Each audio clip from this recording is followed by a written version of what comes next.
हम लोग श्रीमद् भगवद गीता के 18वें अध्याय के 57वें श्लोक को पढ़ रहे हैं और हम लोगों ने पिछले श्लोक में क्या पढ़ा था?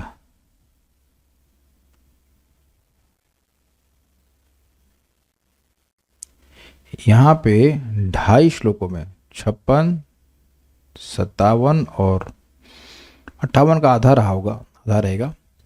उसमें परिनिष्ठ भक्त की साधना का वर्णन हो रहा है। ये शुद्ध भक्त है, ये भगवान की भक्ति का आश्रय लेते हैं ऐसे भक्त, लेकिन वर्णाश्रम के कर्मों को जितना संभव हो उतना करते हैं, उनका आश्रय नहीं लेते। और बहुत ही महत्वपूर्ण श्लोक हमने कल सुना इस बारे में। सर्वकर्माण्यपि सदा कुर्वाणो मद व्यपाश्रयः मत्प्रसादाद् वाप्नोति शाश्वतं पदमव्ययम्। सभी कर्मों को भी सदा करते हुए लेकिन मेरा आश्रय लेते हुए, मत प्रसादाद वाप्नोति, जिस प्रकार मेरी कृपा को प्राप्त करके प्राप्त करता है, मेरी कृपा के द्वारा प्राप्त करता है। क्या प्राप्त करता है? शाश्वतम पदम अव्ययम, वैकुंठ धाम की प्राप्ति करता है।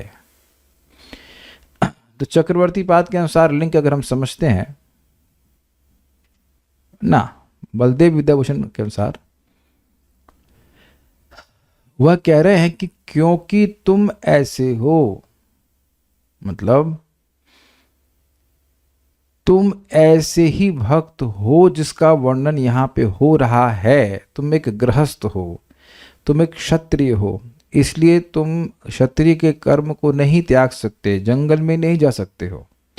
तुम्हें सारे कर्म करने हैं, करोगे ही और सदा ही करने होंगे, लेकिन तुम मेरा आश्रय लेकर शाश्वत पद प्राप्त कर सकते हो। तुम इस कैटेगरी के डिवोटी हो।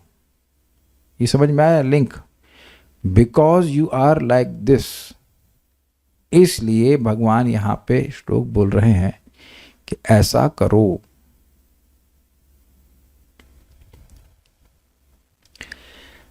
एटीन 18.56 में भगवान ये बता रहे हैं कि जो सारे कर्मों को करता हुआ लेकिन भगवान का एकांतिक आश्रय लेता है, वह भगवान की कृपा से भगवान के धाम को चला जाता है। ये तो समझाया। फिर इस श्लोक में वो कह रहे हैं कि क्योंकि, मतलब लिंक भी बना रहे, क्योंकि ऐसे हो तुम, इसलिए चेतसा सर्वकर्माणि मयि सन्न्यस्य मत्परः बुद्धियोगम उपाश्रिता मच्चित्तः सत्तम भव। भव शब्द क्या अर्थ है? हो मतलब जैसे मैं आपको कहूं कि वेदवादी स्पीकर लाओ, तो ये आज्ञा दी जा रही है।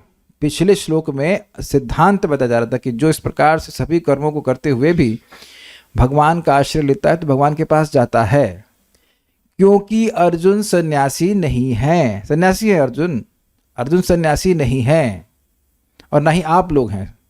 तो ऐसा नहीं है कि हम लोग अपने जो भी कर्तव्य हम त्याग सकते हैं। वो त्याग करके भक्ति नहीं कर रहे हैं। कुछ समझ रहे हैं ना बात? जो यहाँ माता जी लोग यहाँ पति के लिए खाना नहीं बनाएंगी, बच्चों का ध्यान नहीं रखेंगी, या जो भी और कर्तव्य क्या, घर की सफाई या जो भी कुछ कर्तव्य क्या नहीं करेंगी, बस केवल जप ही करते रहेंगे। तो आप समझ रहे हैं कि ये बड़ी सुंदर बात की जा रही है कि इसका मतलब है कि अर्जुन ऐसे भक्त हैं और ऐसा भक्त भी शुद्ध भक्त है, तभी तो वैकुंठ जाने की योग्यता वो उसकी होगी। लेकिन पिछले श्लोक को समझा करके, सिद्धांत बता करके भगवान कह रहे हैं कि आप ऐसा कीजिए या तुम ऐसा करो। जैसा पिछले श्लोक में बताया उसके अनुसार करने के लिए श्लोक में बोल रहे हैं। लिंक समझ में आ गया? ठीक है, मेरे पीछे बोलिए। चेतसा सर्वकर्माणि मयि सन्न्यस्य मत्परः, चेतसा सर्वकर्माणि मयि सन्न्यस्य मत्परः बुद्धियोगम उपाश्रित्य मच्चित्तः सततं भव, बुद्धियोगम उपाश्रित्य मच्चित्तः सततं भव। चेतसा सर्वकर्माणि मयि सन्न्यस्य मत्परः, चेतसा सर्वकर्माणि मयि सन्न्यस्य मत्परः बुद्धियोगम उपाश्रित्य मच्चित्तः सततं भव, बुद्धियोगम उपाश्रित्य मच्चित्तः सततं भव। चेतसा सर्वकर्माणि मयि सन्न्यस्य मत्परः, चेतसा सर्वकर्माणि मयि सन्न्यस्य मत्परः, बुद्धियोगम उपाश्रित्य मच्चित्तः सततं भव, बुद्धियोगम उपाश्रित्य मच्चित्तः सततं भव। सारे कार्यों के लिए मुझ पर निर्भर रहो और मेरे संरक्षण में सदा कर्म करो। ऐसी भक्ति में मेरे प्रति पूर्णतया सचेत रहो।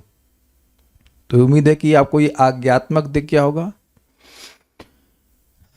चेतसा, चेतसा मतलब कर्तापन के अभिमान से रहित चित्त द्वारा, जिस चित्त में स्वतंत्र कर्तापन का अभिमान नहीं है। आप समझ रहे हैं कि मैं स्वतंत्र शब्द का प्रयोग क्यों कर रहा हूं? क्योंकि जीवात्मा भी करता है लेकिन अकेले नहीं कर पाता है। भगवान की उसकी इच्छा करता है, फिर भगवान उसकी इच्छा को पूर्ण करते हैं। तो ये ध्यान रखे कि मैं स्वतंत्र करता नहीं हूं ऐसा। फिर सर्व कर्माणि मयि संन्यस्य, सभी कर्म मुझ में समर्पित कर, कि हे भगवान ये सारे कर्म मैं आपके लिए कर रहा हूं। देखिए अंतर है, कर्म योग में कर्म के फल को भगवान को समर्पित करते हैं, ना कि कर्म को। लेकिन ये यहाँ पे कर्म ही भगवान के लिए किया जा रहा है। कर्म को ही समर्पित, जो क्रिया है, जो एक्शन है, वो भगवान को समर्पित है। अंतर समझ रहे हैं ना बात? यस, ये कर्म योग नहीं है। सभी देखिए, कर्म योग में जो यज्ञ आदि हैं उनके फल को भगवान को समर्पित किया जाता है। लेकिन सर्व कर्माणि का मतलब क्या हुआ? नहाना, धोना, खाना पीना, सब कुछ भगवान को समर्पित हो रहा है। यद करोषि यद अश्नासि वाला श्लोक के अनुसार हो रहा है। ठीक है। मत पर, मेरे परायण होकर, मतलब भगवान श्री कृष्ण ही परम पुरुषार्थ हैं। मत परायण में पर प्लस आयन, आयन मतलब आश्रय। भगवान श्री कृष्ण ही मेरे परम आश्रय हैं। किसी की स्मृति में आ रहा है कि आश्रय का मतलब क्या होता है? माइक बताइए।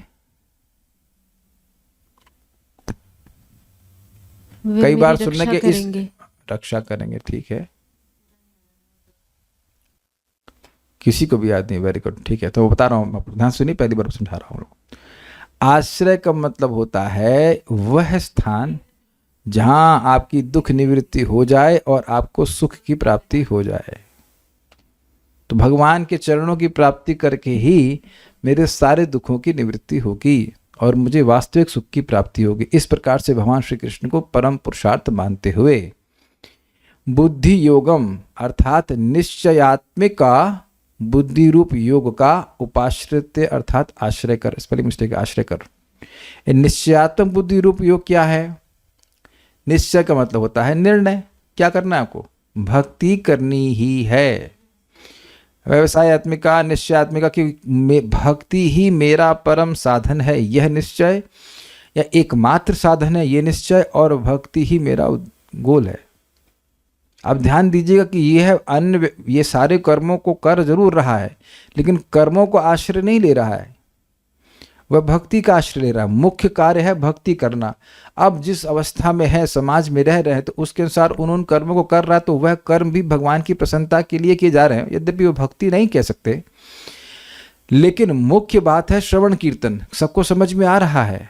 जैसे मैंने एग्जाम्पल दिया आपको कि भाई नौकरी कर रहा है, तो नौकरी भक्ति नहीं है, लेकिन नौकरी भी इसलिए करना कि भाई धन आएगा, उससे हमारी भक्ति की क्रियाओं का हम संपादन ठीक से कर पाएंगे।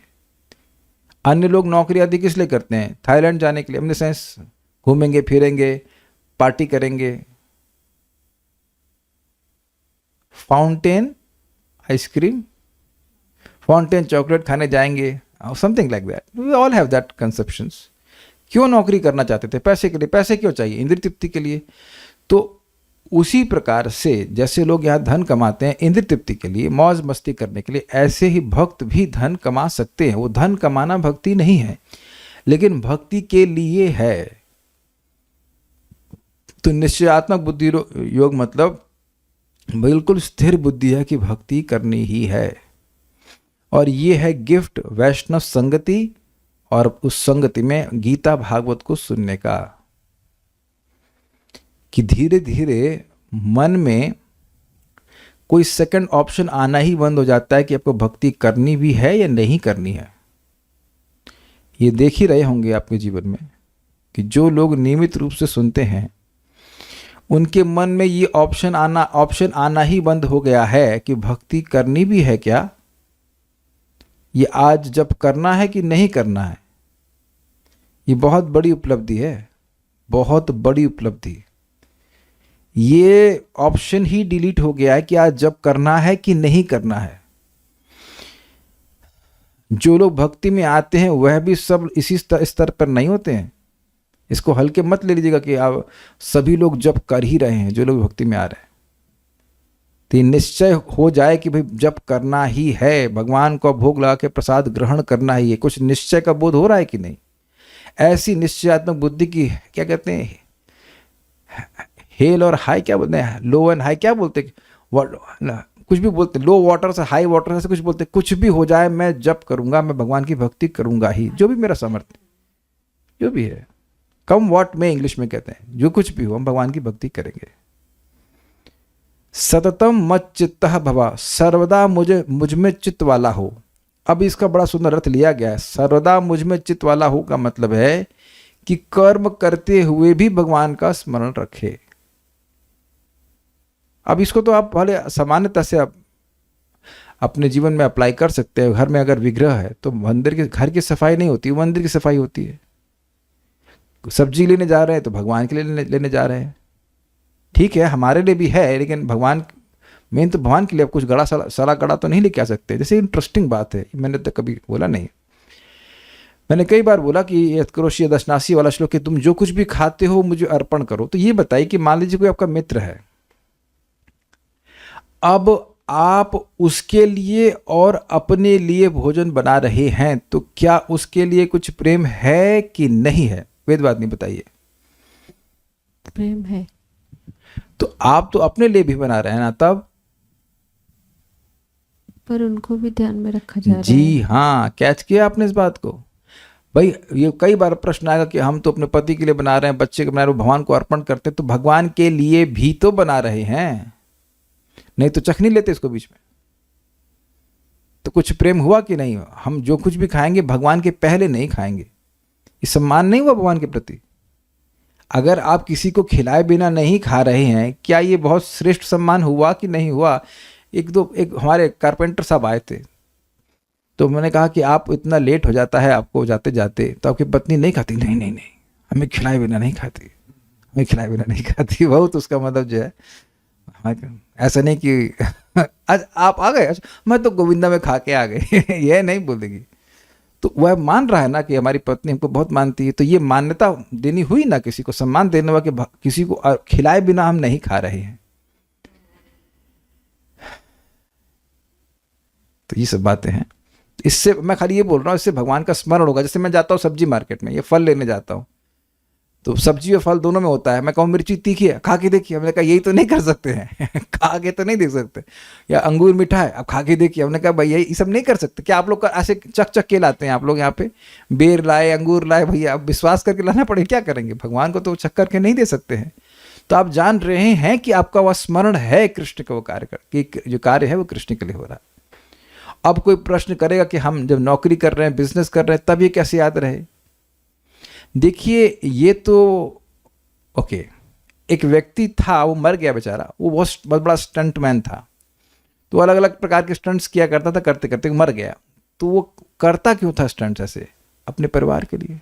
तो स्टंट करते समय तो पत्नी याद नहीं रहती है ना, तो बहुत खतरनाक स्टंट कर रहे हो तो तुम स्वाभाविक सी बात तो उसमें एब्जॉर्ब हो, लेकिन उसको पता है कि मैं ये स्टंट क्यों कर रहा हूँ, स्टंट मतलब कोई कर्तव्य क्यों कर रहा हूँ। एकदम लोग स्पष्ट बोलते हैं कि इलेक्ट्रिशियन हमारे घर पे आए थे तो बोले हम तो अपने लड़के के लिए कर रहे हैं, अपने संतान के लिए कर रहे हैं। तो देखिए कि ये नौकरी कर रहे तो बच्चों का स्मरण होगा, हमेशा का जरूरी नहीं है, लेकिन ये क्लैरिटी है कि हम ये काम क्यों कर रहे हैं, अपने परिवार के लिए। ये तो कोई समझना मुश्किल नहीं है। तो इसलिए जब कोई व्यक्ति कर्म भी कर रहा है, अगर वह गीता भागवत को सुनता रहता है तो उसे याद रहता है कि ये कर्म मैं किस लिए कर रहा हूं।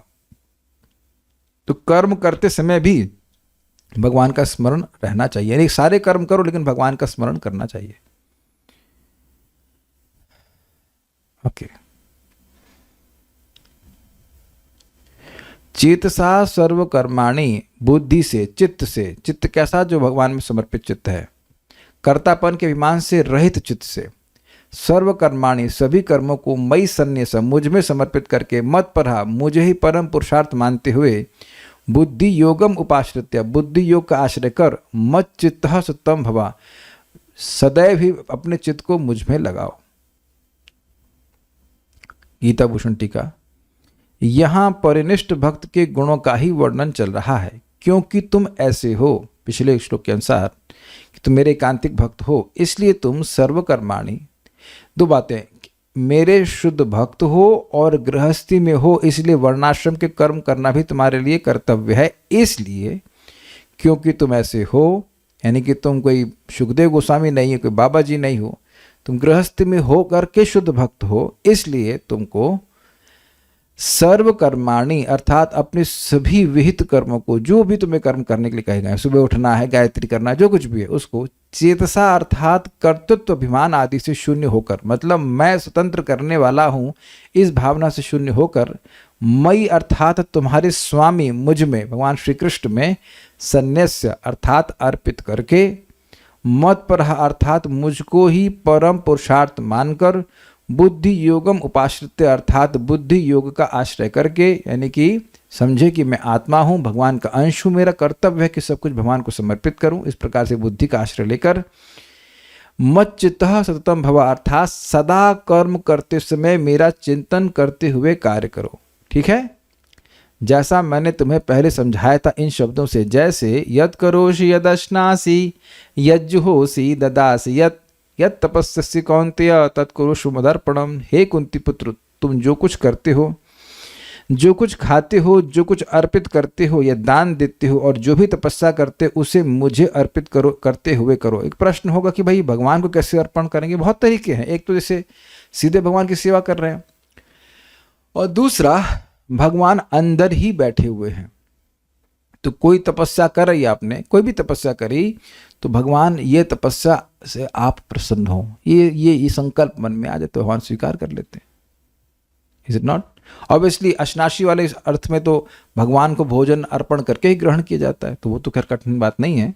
लेकिन इस प्रकार से आप कोई भी तपस्या कर रहे हैं, कोई दान कर रहे हैं, मान लीजिए किसी सत्पात्र को दान किया जा रहा है, तब भी यही भावना रहे कि भगवान आप उससे प्रसन्न हो, आप उसके हृदय में हैं, मेरे हृदय में हैं, आप देख रहे हो कि मैं इसको ये दान किस लिए कर रहा हूँ, आप उससे प्रसन्न हो जाएं।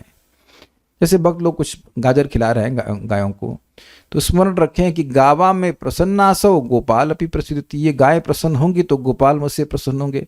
क्या ये स्मरण करना कठिन है?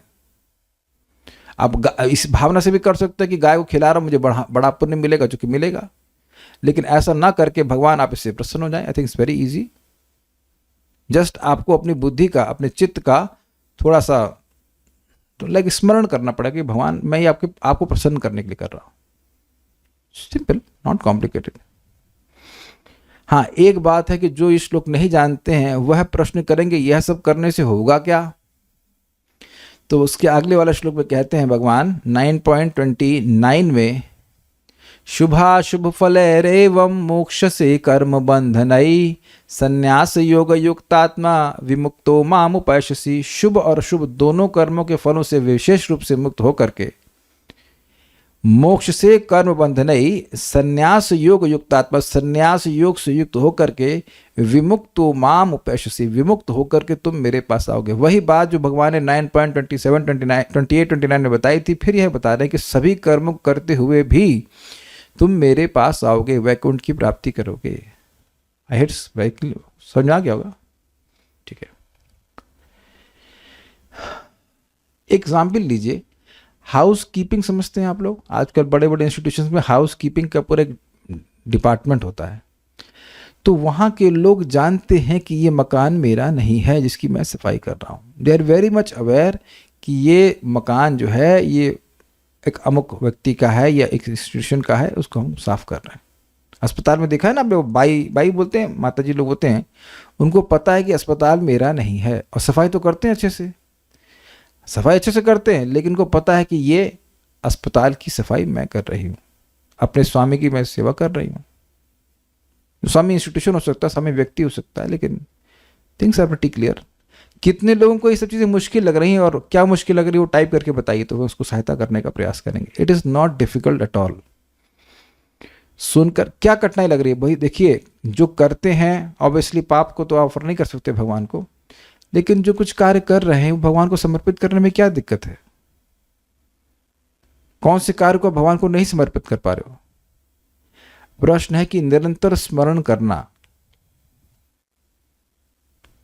तो अभी आप जो भोजन बनाएंगे तो उसे चक करके भगवान को अर्पण करेंगे। आप ये देखिए, जब भोजन आप बना रहे हैं तो ऐसे उठेंगे लार बहाते हुए और उसके बाद भोजन बनाना शुरू कर देंगे। कि कौन यहाँ इतना बड़ा हीरो बन गया है कि बस सोया और उठा, मुंह से लार बह रही है और जाके किचन में घुस कर खाना बनाना शुरू कर देगा? खाना खाओगे भी नहीं ऐसे, अनलेस लाइक यूर सिक और समथिंग। कोई कर रहा है ऐसा? कोई महात्मा, कोई किसी की हिम्मत है ऐसा करने की? तो कहाँ भूले कि आप भगवान को अर्पण करना है। और आप कह दीजिए कि आजकल, प्लीज बुरा नहीं मानिएगा, अगर आप तो कर ही नहीं रहे तो बुरा क्यों मानोगे, लेकिन आजकल बहुत से घरों में स्त्रियां 9 बजे तक तो स्नान ही नहीं करती हैं, उसी में खाना बन गया, उसी में सब कुछ हो गया। गलत तो नहीं कह रहा हूं, कोई विरोध है? तो वहां कोई अवेयरनेस है, उन्हें एक बार भी स्मरण है कि हम कृष्ण के लिए कर रहे हैं? एक्चुअली होता ये है कि आपको स्मरण रहता है और आपको ये भी स्मरण नहीं हो पा रहा है कि आपको स्मरण रहता है। कैच किया मैंने क्या कहा? आपको एक्चुअली आपको स्मरण हो रहा है, आपको स्मरण है, लेकिन ऐसे अभ्यस्त हो गए कि लगता ही नहीं कि स्मरण कर रहे हैं। जिस भक्त ने प्रश्न किया है, आपने लास्ट टाइम भोग कब खाया था? कल, परसों? तो अब देखिए कि हर बार जब आप प्रसाद ही ग्रहण कर रहे हो तो खाने के मामले में तो भगवान को नहीं भूल रहे हैं ना। पता नहीं 2022 में, आज 3 साल हो गया, तो लगातार 3 साल से खाने के मामले में भगवान को नहीं भूले हैं ना। किसी आतंकवादी को तो आपने दान नहीं दिया ना, या कोई व्यक्ति को आतंकवादी को दान दिया हो, अलकायदा को दान दे के आया हो। एकादशी की ही तपस्या कर रहे हैं ना, सुबह उठने के लिए। सुबह क्यों उठते हैं तपस्या? किस लिए करते हैं सुबह उठने की तपस्या? है तपस्या, लेकिन काहे के लिए उठते हैं? ताकि नाम जप हो जाए। आप में से कितने लोग यहां नाम जप के अलावा सुबह उठते हैं? नाम जप करने के, मतलब नाम जप करने के लिए सुबह नहीं उठते, किसी और चीज के लिए उठते हैं। पिक्चर देखने के लिए, बस पकड़ने के लिए, व्हाटएवर। तो आप समझ रहे हैं कि अब रोज प्रतिदिन तपस्या करते हैं, 3, साढ़े 3, 4 बजे भक्त लोग उठ ही जाते हैं। किस लिए उठ रहे हैं? भगवान के लिए। तो आप ये कैसे कह रहे हो कि भूल जाते हैं? आप ये देखिए कि ऑलरेडी कितना हम लोग याद कर रहे हैं। हाँ, ये हो सकता है, ये जरूर हो सकता है कि हम ऐसे कार्य करें जिनका संबंध भगवान से नहीं हो। ये हो सकता है, माया में चले जाएं, लेकिन फिर याद आता है, अरे हम तो माया में चले गए। तो वहां भी तो कृष्ण की स्मृति रही ना। Think about that.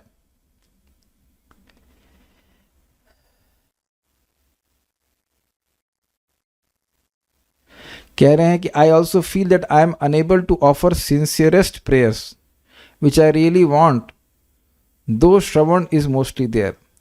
कह रहे हैं कि मैं सिंसियरेस्ट प्रेयर नहीं कर पा रही हूँ। अच्छा ठीक है, तो सिंसियर कीजिए। सिंसियरेस्ट मतलब best, most sincere.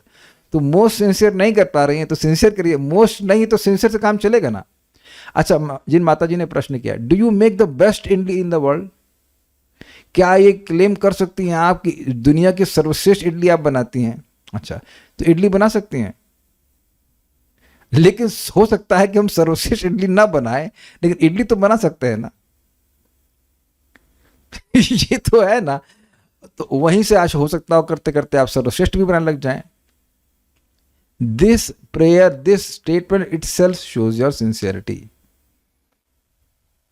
Sincerity means cheating propensity के बिना, ईमानदारी से। एक वक्त कह रहे हैं, मैं कभी आपको ना भूलूं, इट्स द बेस्ट प्रेयर। आसान भी है। देखिए, आप ये सब बोल सकते हैं, लेकिन प्रैक्टिकली अप्लाई कैसे करना है? बहुत सिंपल है। उन कार्यों को करना जिनका संबंध भक्ति से है, और अगर मान लीजिए नौकरी आदि किसी को करना है तो उसका भी संबंध भगवान से देख लेना। बस बहुत सिंपल है, क्या कठिनाई आ रही है? शहरी शुक्ला माता जी, अगली बार जब मैं लखनऊ में आऊंगा तो आप वो मशरूम की सब्जी तो जरूर बनाएंगे ना। मशरूम वो तो आप लोग रोज ब्रेकफास्ट में खाते हो ना। नहीं खाते? नहीं नहीं नहीं भैया, झूठ क्यों बोलते पब्लिक में? तो मशरूम क्यों नहीं खाते हैं? क्योंकि मशरूम भगवान को अर्पण नहीं कर सकते, सिंपल, जस्ट वेरी सिंपल। तो यद्यपि आपको सब्जी मार्केट में मशरूम दिख भी जाएगा, आपको याद है नहीं नहीं ये कृष्ण को अर्पण नहीं कर सकते, तो याद रहता है ना।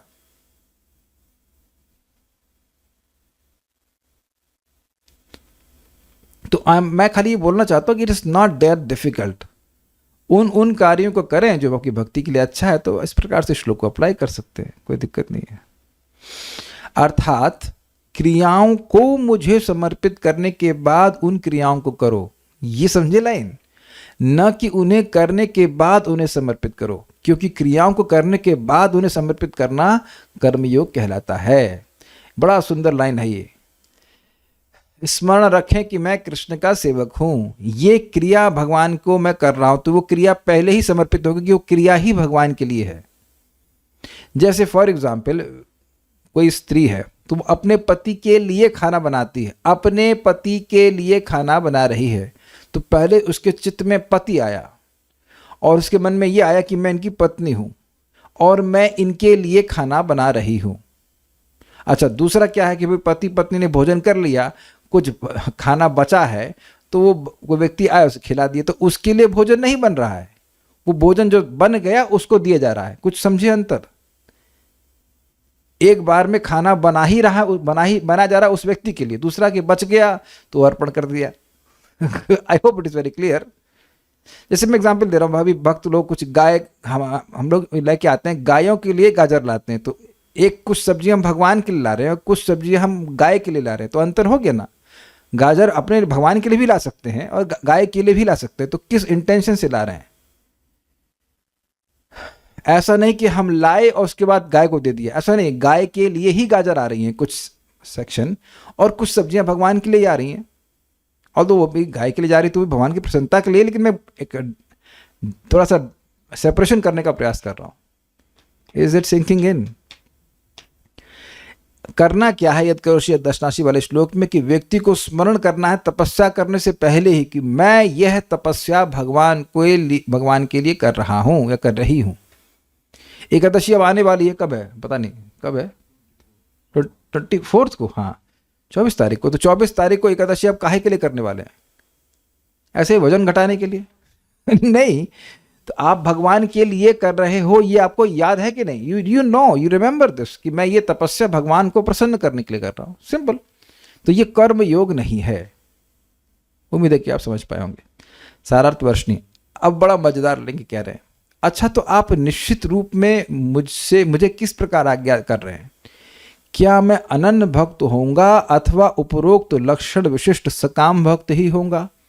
अब बात यह है, यहाँ पे भगवान ने जो बोला था उसको चक्रवर्ती पाद कैसे समझाए तेरे, देखिए। सर्व कर्माण्य पे सदा कुर्वाणु मद वी प्लस अप प्लस आश्रय, सारे कर्मों को सदा करते हुए जो मेरा वी मतलब विशेषता, अप मतलब अपकर्ष से युक्त और आश्रय लेता है, मतलब अगर सकाम भावना से भी मेरा आश्रय लेता है तो भी मेरी कृपा से वह शाश्वत पद को प्राप्त हो जाता है। तो अर्जुन के मन में आया, तो आप ये कह रहे हो कि जो सकाम भावना से आपका आश्रय लेता है वह भी वैकुंठ की प्राप्ति करता है, तो मुझे क्या करना चाहिए?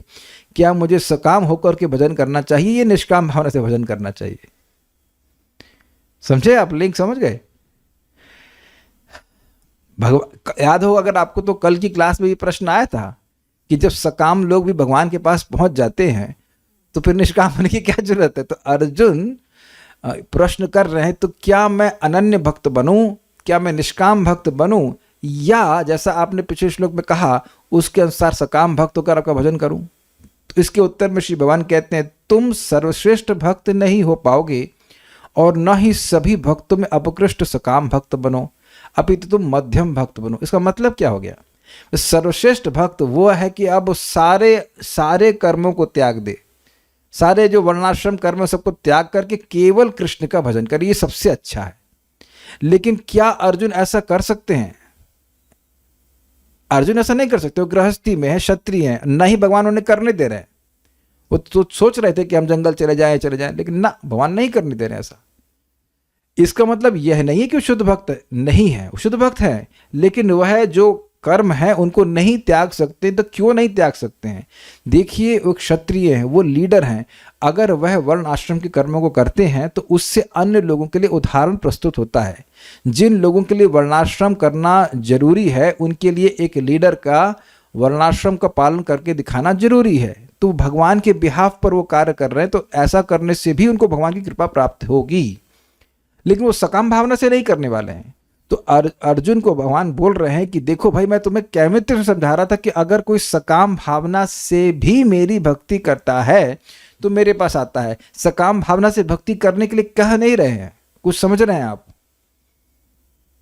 जैसे मान लीजिए किसी की फॉर एग्जाम्पल पिज्जा खाने की बहुत इच्छा है, तो आप लोग क्या बोलेंगे? ठीक है, पिज्जा खाने की इच्छा है तो भी तुम भगवान को अर्पण करो। तो वहां तो भी का क्या मतलब है?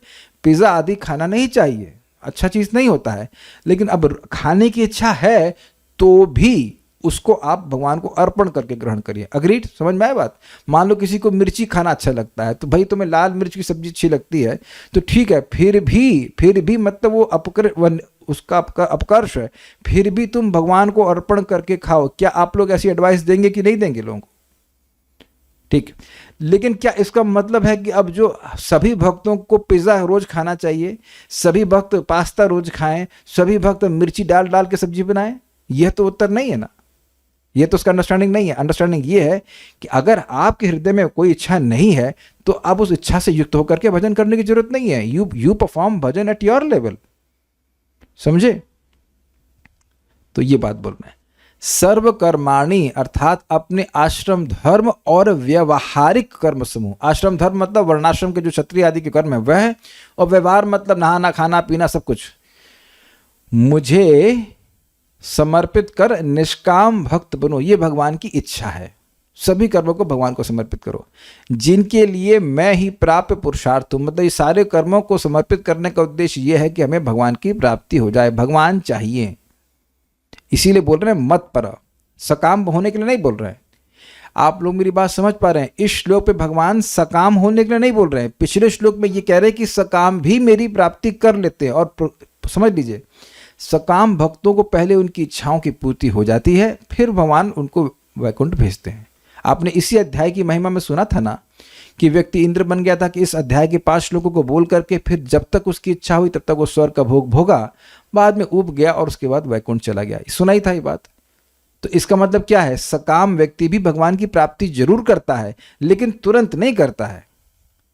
मतलब ऐसा नहीं कि सकाम है तो भगवान की प्राप्ति करेगा ही नहीं। भाई जब सकाम है तो उसकी इच्छा होगी, वो पूर्ति होगी। ध्रुव महाराज भी भगवान के पास गए, लेकिन क्योंकि उनकी राज्य की इच्छा थी तो भगवान उनको 36,000 साल का राज्य दिए कि नहीं दिए, सबको पता है कि बात। फिर उसको राज्य करने के बाद वो वैकुंठ गए। तो ये नहीं कि वैकुंठ जाएंगे नहीं, लेकिन हाँ समय थोड़ा लग जाएगा, बिकॉज वो इच्छा थी ना, अब उसको इच्छा को तो पूरा होना जरूरी है ना, लाइक दैट। लेकिन यहां भगवान कह रहे हैं कि मत परा, तुम सकाम होकर मेरा भजन मत करो, मुझे ही परम पुरुषार्थ के रूप में कि भगवान की प्राप्ति होकर के द्वारा ही मुझे परम सुख मिल सकता है, ऐसा तुम इस भावना से युक्त होकर मेरा भजन करो। मैंने पहले भी गीता 9.26 नहीं है 28 है, स्पेलिंग इसमें नंबरिंग मिस्टेक है, मैं बताया है, यद करोषि इत्यादि अभी मैंने डिस्कस कर लिया। बुद्धि योगम अर्थात व्यवसायत्मिका बुद्धि द्वारा सतत मेरे परायण चित्त वाला बनो, अर्थात कर्मों के अनुष्ठान काल में एवं अन्य समय भी मेरा स्मरण करो। मतलब जब कर्मों को कर रहे हो तब भी मेरा स्मरण करो, और जब कोई विशेष कर्म नहीं कर रहे हो तब भी मेरा स्मरण करो। आप समझ ही रहे हैं कि क्लास में ही केवल कृष्ण का स्मरण नहीं करना है, क्लास के बाहर भी कृष्ण का स्मरण करना है। नामोच्चारण कर सकता है, भगवान की कथा को सुन सकता है। ये अभ्यास करना कि निरंतर भगवान का स्मरण होता रहे, यथासंभव जितना अधिक हो सके, ये भगवान कहते हैं। और ये सब करने का उद्देश्य क्या है? ताकि हमें भगवान की प्राप्ति हो जाए। तात्पर्य, जब मनुष्य कृष्ण भावनामृत में कर्म करता है तो वह संसार के स्वामी के रूप में कर्म नहीं करता। ये हमने एग्जाम्पल प्रभुपाद से कई बार सुना है, कैशियर वाला, वो नोट गिनता है लेकिन वह नोटों को यह नहीं मानता कि उसके हैं। उसे चाहिए कि वह सेवक की भांति परमेश्वर के निर्देशानुसार कर्म करे। सेवक को स्वतंत्रता नहीं रहती, वह केवल अपने स्वामी के आदेश पर कार्य करता है, उस पर लाभ हानि का कोई प्रभाव नहीं पड़ता। जैसे प्रभुपाद समझाते कोई बिजनेसमैन है तो वह आदेश देता है अपने सेवकों को, भाई तुम ये करो तुम वो करो, तो वो उसके अनुसार करते हैं, यहाँ ये पैक कर दो यहाँ भेज दो। अब उससे नुकसान हो रहा है या लाभ हो रहा है वो स्वामी का, उससे सेवक को कोई मतलब नहीं है। वह भगवान के आदेशानुसार अपने कर्तव्य का सच्चे दिल से पालन करता है। अब देखिए बहुत सिंपल है, सिंसियरिटी को समझा रहे हैं प्रभुपाद। जैसे प्रभुपाद जी ने बोला कि नाम बोलो, हरे कृष्ण मंत्र बोलो और सुनो। अब इससे हम मुक्त होंगे नहीं होंगे इसके बारे में चिंता नहीं करिए। प्रभुपाद जी ने बोला है मतलब भगवान ने बोला है, हमें अपने सच्चे दिल से प्रयास करना, ये है सिंसियरिटी का लक्षण। अब कोई यह तर्क दे सकता है कि अर्जुन कृष्ण के व्यक्तिगत निर्देशानुसार कार्य कर रहा था होना चाहिए, लेकिन जब कृष्ण उपस्थित न हो तो कोई किस तरह कार्य करे, कैसे मालूम चले कि कृष्ण से क्या चाहते हैं। यदि कोई इस पुस्तक में दिए गए कृष्ण के निर्देश के अनुसार तथा कृष्ण के प्रतिनिधि के मार्गदर्शन में कार्य करता है तो उसका फल वैसा ही होगा। इस समझ में आ गया बात? बुद्धि लगा करके समझे कि भाई गीता में क्या लिखा है, और खुद ना समझ में आए तो भक्तों से समझ ले कि क्या करना है, फिर वह भगवान के आदेश के अनुसार ही कार्य कर रहा है। इस श्लोक में मत पर शब्द अत्यंत महत्वपूर्ण है। यह सूचित करता है कि मनुष्य जीवन में कृष्ण को प्रसन्न करने के लिए कृष्ण भावना भावित होकर कार्य करने के अतिरिक्त अन्य कोई लक्ष्य नहीं होता। अर्थात कि जीवन में व्यक्ति को प्रयास ये करना चाहिए कि वो, आपने सुना तत्पर मतलब लगा रहे, तो मत पर मतलब मेरी ही सेवा में लगे रहो, ये अर्थ है बस। जब वह इस प्रकार कार्य कर रहा हो तो उसे केवल कृष्ण का ही चिंतन इस प्रकार से करना चाहिए। कृष्ण ने मुझे इस विशेष कार्य को पूरा करने के लिए नियुक्त किया है। एकदम जैसे कि एक सेवक स्मरण रखता है कि स्वामी ने मुझे ये कार्य करने के लिए कहा है कि नहीं? और इस तरह कार्य करते हुए उसे स्वाभाविक रूप से कृष्ण का चिंतन हो आता है। समझे?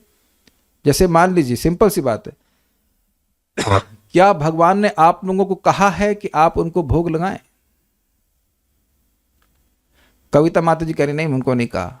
अच्छा, आपको नहीं कहा। गीता नहीं पढ़ती हैं तो गीता में जो लिखा है वो आपको नहीं कहा जा रहा है तो किसको कहा जा रहा है? भगवान बोल रहे न पत्रम पुष्पम फलम तोयम यो में भक्त्या प्रयच्छति। अभी बोल रहे हैं जो कुछ खाओ मुझे अर्पण करो, तो किसको बोल रहे थे? आपको बोल रहे थे कि बगल वाली आंटी को बोल रहे थे, आपकी पड़ोसन को बोल रहे थे? आप समझ में आ गया आपको बोल रहे थे? आप समझ में आ गया कि आपको ही बोल रहे थे? ऐसा नहीं जैसे भगवान बोल रहे हैं पत्र पुष्प कोई मुझे खिलाता है तो मैं खाता हूं। अच्छा, तुम जो खिलाता हो खिलाता रहे और तुम खाते रहो, ये अर्थ नहीं ग्रहण करना है। जब हम सुनते हैं कि भगवान को जब हम खिलाते हैं तो भगवान खाते हैं तो हम खिलाएंगे, ये कह रहे हैं कि हमें खिलाओ। अच्छा, मान लीजिए मैं जस्ट आप लोग बता रहा हूँ कि भाई आप लोग सब मुझसे प्रेम करते हैं, मुझे विश्वास है। अब मैं कहूँ कि मुझे भाई देखिए सही बता, ईमानदारी से बोल रहा हूँ, मुझे तहरी बड़ी पसंद है। अब आप लोग घर में आओगे तो आप अगर ये मालूम चल जाएगा तो आप क्या कहेंगे? हाँ इनको तहरी पसंद है लेकिन इनके लिए उड़द की दाल बना दो। उड़द दाल हमको बिल्कुल पसंद नहीं है। तो आप ये बताइए कि आप लोग क्या करेंगे? उड़द दाल बनाएंगे? अब आपको अलग से बोलूं देखिए मुझे तहरी पसंद है और आप तहरी बना दीजिए तो हम आपको थैंक यू बोलेंगे, ऐसा तो ना बोला जाता है। तो भगवान ने जब बोल दिया कि पत्रम पुष्पम फलम तोयम हमको अच्छा लगता है, तो भगवान तो आपके घर में है ना, तो उनको देने के लिए बोल रहे हैं ना। अब उम्मीद है कि मैं समझा पा रहा हूं कि मैं क्या कहना चाहता हूं, भगवान क्या कहना चाहते हैं। कि मैं खाता हूं मतलब मुझे अच्छा लगता है, मैं फूल भी खा जाता हूं, वहां लिखा है फूल भी खा जाते, पत्ता भी खा जाते। तो भगवान जो है वो कह रहे हैं हमको पसंद है, हमको पसंद है, ये बात बोल रहा है। तो इस प्रकार से व्यक्ति को कृष्ण का चिंतन होता है। अब जब आप भोजन बनाने जा रहे हैं तो आपको याद है कि भगवान के लिए बनाना है, तो याद रहेगा ये बात है कि भगवान ने कहा है कि भोजन हमको अर्पण किया जाएगा। अच्छा, दारू तो अर्पण किए होंगे आप? दारू नहीं करते हो?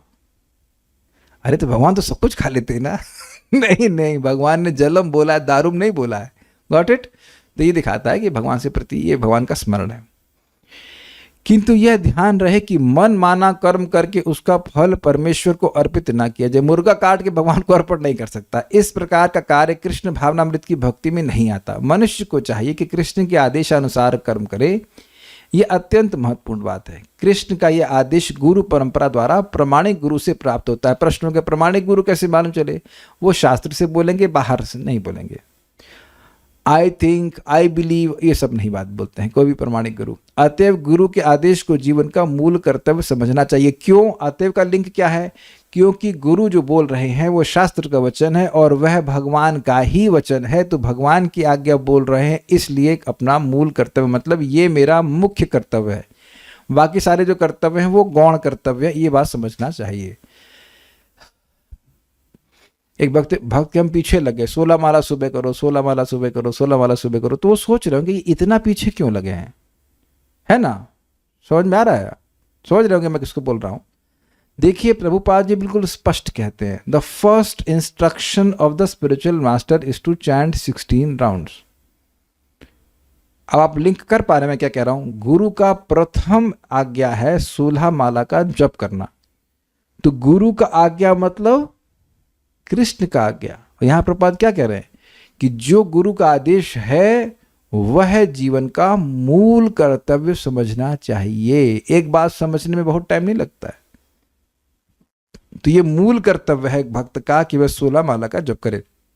प्रभुपाद जी तब धाराधाम पे थे, हमने सुना इस प्रकार से कि सेंटर में गए और उनकी एक शिष्या वहाँ पे थी, वो 16 माला नहीं कर रही थी, बहुत सेवा कर रही थी, और वो सेवा क्या रहा नहीं आओ। तो वहाँ प्रभुपाद गए, लेक्चर के बाद पूछे, प्रभुपाद तो भगवान से कनेक्टेड है, तुम अपनी 16 माला करती हो? तो एकदम चुप, ने कोई उत्तर नहीं दिया। तो माता जी क्यों नहीं करती थी वो? क्योंकि उनकी अथॉरिटी ने कहा था कि अगर तुम सेवा करती हो तो तुम्हें 16 माला नहीं करने से भी चलेगा। ये प्रभुपाद की आज्ञा नहीं थी। उस अथॉरिटी ने अपना काम चलाने के लिए या सेवा कराने के लिए अपने मन से मनगढ़ंत बात बोल दी। ऐसा प्रभुपाद कहीं नहीं कह रहे हैं।